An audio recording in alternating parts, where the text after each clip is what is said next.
அளவுக்கு நீங்க என்ன பண்ணக்கூடாதுன்னா இடமே கொடுக்க கூடாது. அது டிசைட் பண்ற அத்தாரிட்டி யார் கையில இருக்குது? நீங்க எடுத்துக்கணும். நீங்க எடுத்துக்கணும். என்னுடைய வாழ்க்கை நான் என்ன பண்ணணும்? நான் டிசைட் பண்ணணும்.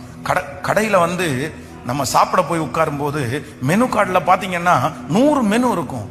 100 மெனுவையும் சாப்பிட்டா யாருக்கு சந்தோஷம்? கடைக்காரனுக்கு சந்தோஷம். கடைக்காரன் என்ன சொல்லுவான்? கடைக்காரன் என்ன சொல்லுவான்? சார் இருக்கு சார், 65 இருக்கு சார், 75 இருக்கு சார், 666 இருக்கு சார் சார் எல்லாம் சொல்லுவான்.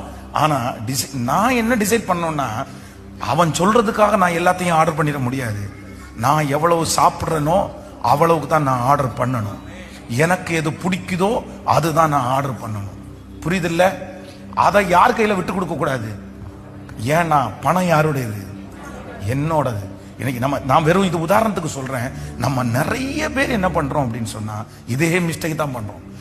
எங்க போனாலும் யார் வேணாலும் நம்மள என்ன பண்றாங்க?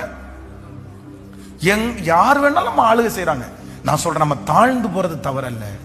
நம்ம தாழ்ந்து போலாம், அமைதியா இருக்கலாம். ஆனா அதே நேரத்தில் என்ன பண்ணணும்னா, நான் வந்து என்னுடைய சுயாதீனத்தை யாருக்காகவும் என்ன பண்ணேன். இப்ப பாருங்க, இங்க இருக்கிற நிறைய பேர் வந்து கல்யாணம்னு வந்துச்சுன்னா நிறைய பேர் மாறிடுவாங்க. ஏன் மாறிடுவாங்க தெரியுமா? சொந்த